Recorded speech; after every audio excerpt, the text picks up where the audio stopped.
अस्सलाम वालेकुम my YouTube family. उम्मीद है कि आप सब ठीक ठाक होंगे और खैरियत से होंगे। अल्हम्दुलिल्लाह मैं भी बिल्कुल ठीक हूँ। पिछले कुछ दिनों से मैं और मेरे बच्चे जो है वो डाउन चल रहे थे फ्लू कफ की वजह से। मुझे ये लग रहा था कि यूके की सर्दी से हम बच के निकल गए हैं, हमें यूके की सर्दी ने अटैक नहीं की। ये लास्ट डेज जो है वो हमारे लिए भी काफ़ी डिफिकल्ट गुजरे। जब बच्चे घर पर थे, जब तक वो बिल्कुल सेफ थे, उनको कोई भी फ्लू वगैरह इस तरह की कोई किसी भी चीज़ का अटैक नहीं हुआ था। लेकिन जब से उन्होंने स्कूलिंग स्टार्ट की है तो तब से जो है वो डाउन चल रहे थे और वो फिर जर्म्स घर लेकर आ गए। क्योंकि जब आप स्कूलिंग स्टार्ट करते हैं तो डिफरेंट बच्चे एक दूसरे से मिलते हैं और फिर उसके बाद कोई भी वायरल होता है तो वो घर इजीली आ जाता है। तो ये सारी चीज़ें स्कूलिंग स्टार्ट होने के बाद हुई है, जिसकी वजह से हम लोग सारे डाउन हो गए थे और मेरा गला भी काफ़ी ख़राब था, जिसकी वजह से मैं वीडियो को वॉइस ओवर नहीं कर पा रही थी और एक लंबा गैप आ गया था वीडियो में। तो ये वाली वीडियो जो है वो स्कूलिंग से ही रिलेटेड होने वाली है। वो तमाम लोग जो यूके में अभी रिसेंटली जिन्होंने मूव किया है और जो सोच रहे हैं कि अपने बच्चों को स्कूलिंग में एडमिशन कैसे करवाएं, क्या प्रोसीजर है, किस तरह वो स्कूलिंग स्टार्ट कर सकते हैं जल्द से जल्द विदाउट वेस्टिंग अ टाइम, तो ये वीडियो उनके लिए बहुत ज़्यादा हेल्पफुल होने वाली है, बहुत बेनिफिट देने वाली है। ये वीडियो आप लोगों ने लाजमी देखनी है, एंड तक इसको वीडियो को देखिएगा।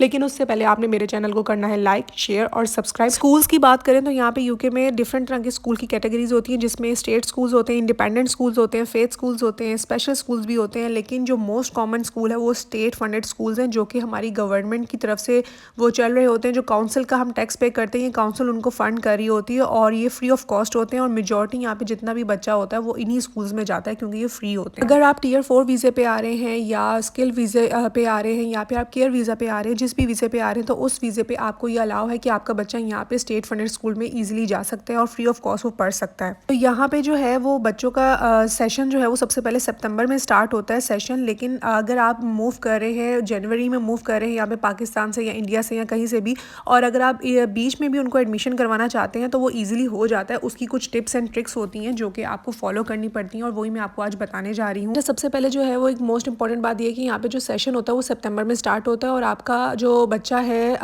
0 से 4 साल तक का जो बच्चा है वो यहाँ पे नर्सरी प्ले ग्रुप में जाता है, जिसे प्ले ग्रुप भी कहा जाता है। और यहाँ आपको कुछ आवर्स अलाउ होते हैं, 15 आवर्स अलाउ होते हैं पर वीक में। लेकिन लेटेस्ट जो अभी हमारे रूल्स चेंज हो रहे हैं उसमें आपको 30 आवर्स भी अलाउ होने वाले हैं। लेकिन ये रूल जो है वो एप्लीकेबल हो रहा है अप्रैल से, इसलिए अभी कुछ नर्सरीज़ ने इस चीज़ को एप्लीकेबल नहीं किया है। अभी वो स्टिल जो है वो 15 आवर्स वाली ही पॉलिसी पे चल रहे हैं। तो इन केस अगर आपका बच्चा 3 से 4 साल के दरमियान है तो वो फ्री नर्सरी में जा सकता है दिन में 3 घंटे के लिए, 3 साढ़े 3 घंटे के लिए उसको अलाउ है कि वो वहाँ पे जा सके हर वीक में।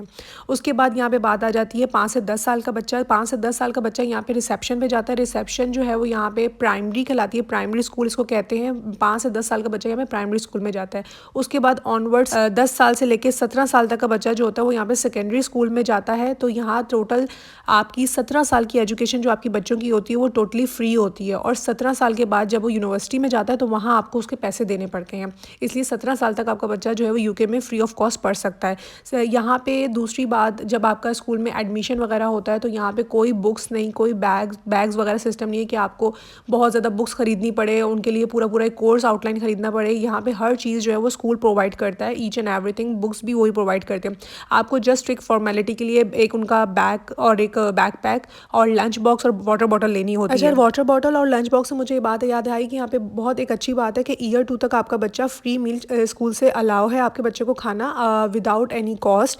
आप बच्चे को स्कूल से लंच दे सकते हैं। और ईयर 3 के बाद, जिसे क्लास 3 कहा जाता है, उसके बाद आपको पे करना पड़ता है। चाहे तो आप होममेड लंच लें या चाहे आप स्कूल में पे करके खा लें। लेकिन ईयर 2 तक जो है वो विदाउट एनी कॉस्ट आपके बच्चा फ्री मील इंजॉय कर सकता है। और इसमें अगर मुस्लिम कंट्री से मूव कर रहे हैं या आप मुस्लिम है तो आपके पास ये ऑप्शन होता है कि आप उनको बता सकें कि आप हलाल फूड खाते हैं, तो वहाँ पे स्कूल में ये ऑप्शन भी प्रोवाइड किया जाता है। नॉन हलाल और हलाल दोनों चीज़ें अलग अलग होती हैं, इसलिए इसमें कोई भी डरने की बात नहीं है कि आपको वो नॉन हलाल खिला देंगे। यहाँ आप टोटली आपको हलाल ऑप्शन भी फूड उसमें स्कूल में अवेलेबल है। अब बात आ जाती है कि स्कूल में एडमिशन कैसे करवाएं। स्कूल में एडमिशन करवाने के लिए आपके लिए जो सबसे मोस्ट इंपॉर्टेंट चीज़ है वो आपका एरिया है।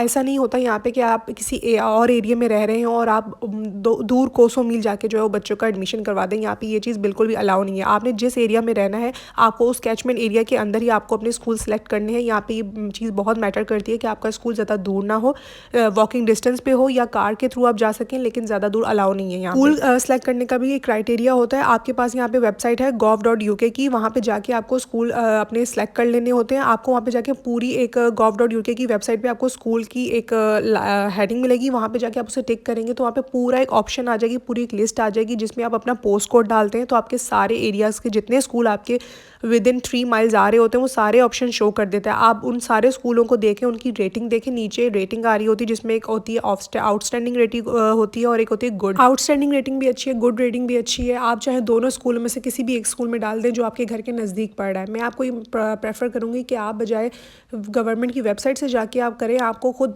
स्कूल विजिट्स करने चाहिए, उनको जाके खुद देखना चाहिए और उनका फॉर्म लेके उनको फिल करके उनको वापस कर दें। इससे आपके बच्चे का नाम जो है वो जल्द से जल्द आ जाएगा। बजाय आप वेबसाइट के थ्रू करेंगे, वहाँ पे बहुत लंबी लिस्ट होती है, बहुत से लोग अप्लाई कर रहे होते हैं, कोई मूव के लिए अप्लाई कर रहा होता है, कोई न्यू आया होता है, इस तरह काफ़ी सारी लिस्ट होती हैं जिसकी वजह से बहुत लेट हो जाता है काम। और इस चक्कर में जो है वो बच्चे के 2 से 3 माह जो होते हैं वो ज़ाया हो जाते हैं घर बैठ के। इसलिए बेहतर होता है कि आप खुद जाके विजिट करें, उससे बच्चे का नाम जल्दी आ जाता है। मैंने खुद ये अप्लाई किया था इसी तरह, तो मेरे बच्चों का नाम विदिन 2 वीक्स जो है वो दोनों बच्चों का नाम ईजिली आ गया था। अगर यही वेबसाइट के थ्रू होता वो 3 to 4 मंथ्स का प्रोसेस लंबा चला जाता है, टाइम टेकिंग प्रोसेस लग जाता है, क्योंकि इतनी सारी आपके पास रिक्वेस्ट आई होती हैं उनके पास, तो उनके लिए काफ़ी टाइम टेकिंग प्रोसेस होता है ये करना।